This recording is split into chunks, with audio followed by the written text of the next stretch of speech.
नेपाल में जो आंदोलन चल रहा है, क्या उसके पीछे सिर्फ जेनजी का हाथ है? क्योंकि जितनी चीज़ें हो रही है, जितने संसद भवन जल रहे हैं, लोगों को मारा जा रहा है, कई लोग घायल हो चुके हैं। 19 लोग मरे थे, कल तक का जो आंकड़ा था उसमें 19 लोग मरे थे, और अभी कितने घायल हैं उनका पता नहीं है। और जो सार्वजनिक जगह है, चाहे वो अस्पताल हो जाए या कॉलेज हो जाए या होटल हो जाए, हॉस्पिटल हो जाए, ये सारी चीज़ें भी जलाई जा रही है। तो क्या ये चीज़ें सही है और क्या ये सारी चीज़ें जेंजी कर रहे हैं? बिल्कुल नहीं, मेरा ये मानना बिल्कुल नहीं है कि ये कर रहे होंगे।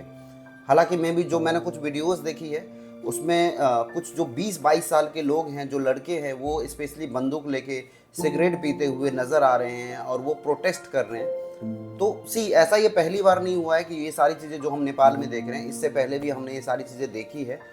हालांकि वो नेपाल में नहीं देखी है, हमने इससे पहले बांग्लादेश में देखी है, म्यांमार में देखी है और अफगानिस्तान में देखी है, और ये सेम कंडीशन था। बांग्लादेश में भी पीएम को भागना पड़ा था, आपको याद होगा, और ये सेम कंडीशन नेपाल में भी आ गया है।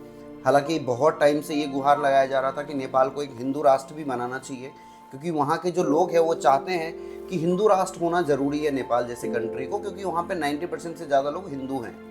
राइट। अब आप, मेरा पॉइंट ऑफ व्यू ये है कि अगर आपकी गवर्नमेंट सोशल मीडिया बैन कर देती है, मतलब अगर कल को जाके इंडिया में भी सोशल मीडिया बैन हो जाता है, चाहे वो फेसबुक हो या इंस्टाग्राम हो या दूसरे कोई भी सोशल मीडिया हो, ट्विटर हो, तो आपको क्या लगता है, क्या ये सारी चीज़ें करना गलत सही है? मतलब अगर आपकी गवर्नमेंट आपके लिए सोच रही है तो ये गलत है। हालांकि नेपाल का जो टॉपिक है वो सिर्फ सोशल मीडिया बैन के लिए नहीं था, करप्शन के लिए था मेन, क्योंकि नेपाल में जो ये प्रोटेस्ट चल रहा है करप्शन को लेके है। और मैं आपको बताना चाहूँगा कि जो वहाँ के पीएम हैं वो वहाँ से भाग चुके हैं। इससे पहले ये सेम कंडीशन हमने बांग्लादेश में भी देखा था कि वहाँ के पीएम भाग गए थे, राष्ट्रपति चले गए। तो अब यहाँ पे सवाल ये है कि इनके नए पीएम कौन होंगे और उनका चुनाव कौन करेगा। मतलब जो नए पीएम होंगे उनको कौन चुन के लाएगा? क्या उनको फिर से जनता चुन के लाएगी, या इनके जो खुद की पार्टी के लोग हैं उन्हीं में से कोई एक पीएम बनेगा? तो ये बहुत बड़ा क्वेश्चन है। और अभी भी मेरे दिमाग में ये है कि अगर सोशल मीडिया बैन होता है तो इतनी चीज़ें करना क्या जायज़ था? आपको नहीं लगता कि आप अपनी संपत्ति को ही क्षति पहुंचा रहे हो? कल को जाके जिस स्कूल में आप पढ़ोगे या आपके बच्चे पढ़ेंगे, आपने उस स्कूल को तोड़ दिया, उस अस्पताल को तोड़ दिया, उस होटल को जला दिया।